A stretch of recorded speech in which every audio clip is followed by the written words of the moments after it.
If even it's not like the kitchen, but it can feed us. It can feed us.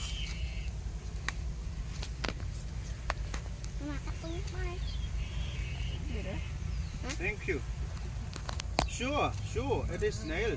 Yep, snail. Snail and crab. We come to our rice field with my sons, and then we cut some, and then we cook it because it is delicious. Yes, we can say delicious. Not like kitchen, but it can feed us. It can make us release us from the hungry. Yep, from starving. Thank you for your like. I hope you guys you like our video. Trời ơi, tụi nè. Mày lại lẹ vui vui vui bắt đầu. Cắt đây vô mấy ra. Vâng. Hơi người vào.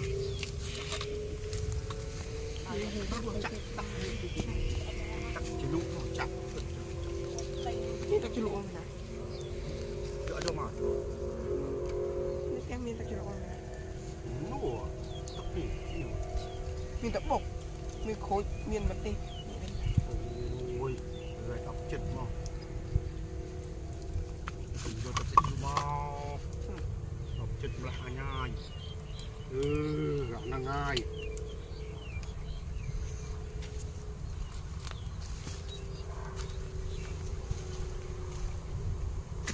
Con ở nó chạy.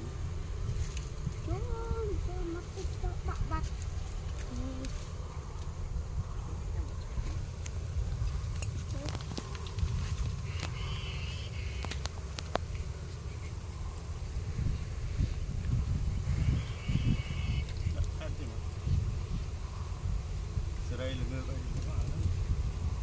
Bắt ăn là thôi chăng?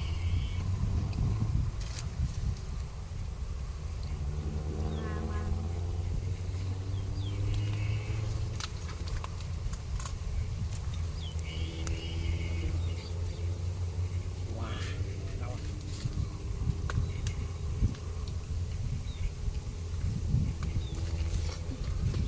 Ủa đi, tôi vui kìa.